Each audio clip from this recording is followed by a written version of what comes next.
had a plan to bring blessing to the whole world through the family of Abraham.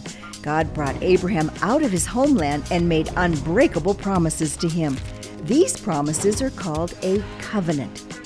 Even though Abraham and his wife were too old to have children, God made a way. Even though other people lived in the new land they arrived at, God promised the land to their future family.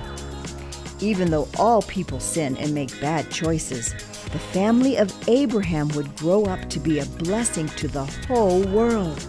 Isaac was Abraham and Sarah's son, the child that God miraculously gave them. Isaac married Rebekah, and they had twin sons. They were Abraham's grandsons. The twins were born on the same day, but Esau was older. At this time in history, the firstborn son got most of the attention, though, since he would carry on the family name. Well, Jacob and Esau grew up. Esau, the older son, was a hairy man. He must have been really hairy because his name actually means hairy. The younger twin was named Jacob.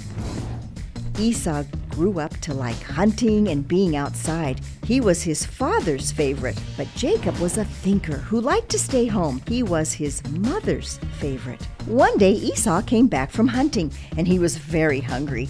He saw his brother stirring some stew. The smell made his stomach growl.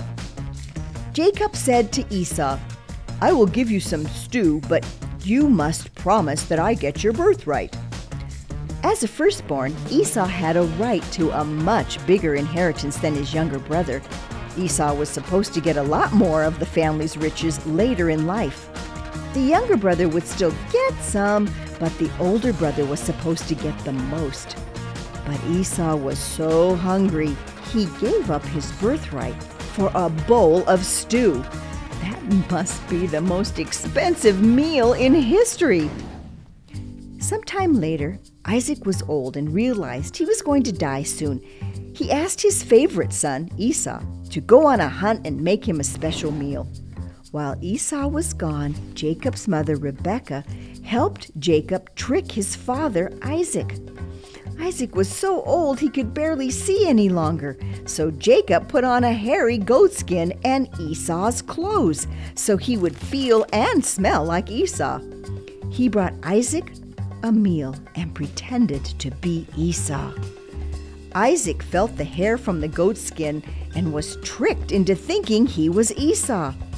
Isaac put his hand on Jacob's head and blessed him. Right after Jacob left, Esau came back from his hunt. He brought the meat to his father and said, "Here I am. Bless me, father." Isaac realized he had been fooled, but he couldn't take back his words of blessing to Jacob. Now Jacob had Esau's inheritance of the family's riches, and he had the family blessing from God.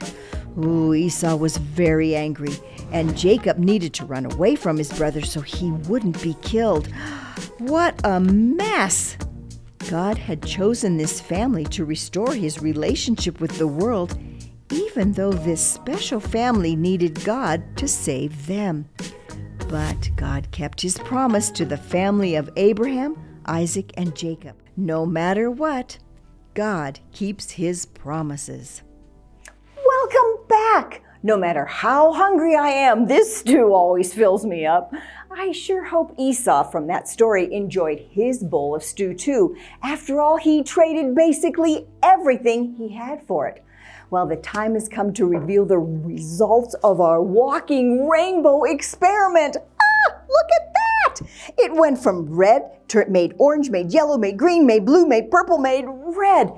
In all other places in the Bible, God uses things like a rainbow to remind his people that he keeps his promises, no matter what. Well, we're out of time for today, friends. Join me again at Beaker Labs as we explore the neat world God has made for us. Look at all of these. Which is your favorite color? I can't decide. I think I like them all.